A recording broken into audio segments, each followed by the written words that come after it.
Australia অনেক strong team, যেহেতু ওরা ম্যাক্সিমাম সব প্লেয়ার আইপিএল খেলতেছে আমাদের চেনা কন্ডিশনেই।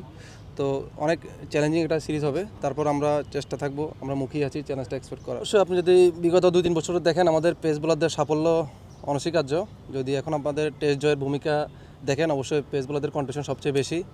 যেখানে আমরা বিগত আগে টেস্টগুলোতে ধুকে ধুকে স্টাইল করতাম, এখন আমাদের নাহিদ রানা, তাসকিন ভাই বলেন, যারাই পেস ইউনিটে খেলতেছে, ওডিআই হোক, টি20 হোক বা টেস্ট ক্রিকেট হোক, সবাই কম বেশি কন্ডিশন রাখতেছে। আর যখন পাশাপাশি দেখছি কলিগরা অনেক বেশি হার্ডওয়ার্ক করতেছে, অনেক বেশি শ্রম দিচ্ছে, তখন আসলে তাগিদ অনেক বেড়ে যায়, নিজেকে আরও মোটিভেশন করা, আরও বেশি কাজ বাড়ানো, এফোর্ট দেওয়া। তো এটা আমাদের জন্য ভালো সাইড বাংলাদেশ ক্রিকেটের জন্য। তো আমরাও চেষ্টা করছি ডে বাই ডে আরও ইমপ্রুভ করার। যত বেশি কম্পিটিশন থাকবে তত বেশি হেলদি কম্পিটিশন থাকবে টিমের মধ্যে। আপনি যদি দেখেন আমাদের বিগত হোম সিরিজগুলোতে আমাদের অ্যাজ এ টিম ওয়াইজ আমরা খুব ভালো খেলতেছি। নিউজিল্যান্ড, পাকিস্তান, ওদের সাথে আমরা ঘরের মাঠে সিরিজ জিতেছি। অবশ্যই অস্ট্রেলিয়া অনেক স্ট্রং টিম, যেহেতু ওরা ম্যাক্সিমাম সব প্লেয়ার আইপিএল খেলতেছে আমাদের চেনা কন্ডিশনেই। তো অনেক চ্যালেঞ্জিং একটা সিরিজ হবে, তারপর আমরা চেষ্টা থাকবো, আমরা মুখিয়ে আছি চ্যালেঞ্জটা এক্সপেক্ট করার। না, অবশ্যই আসলে অতটা সহজ হবে না।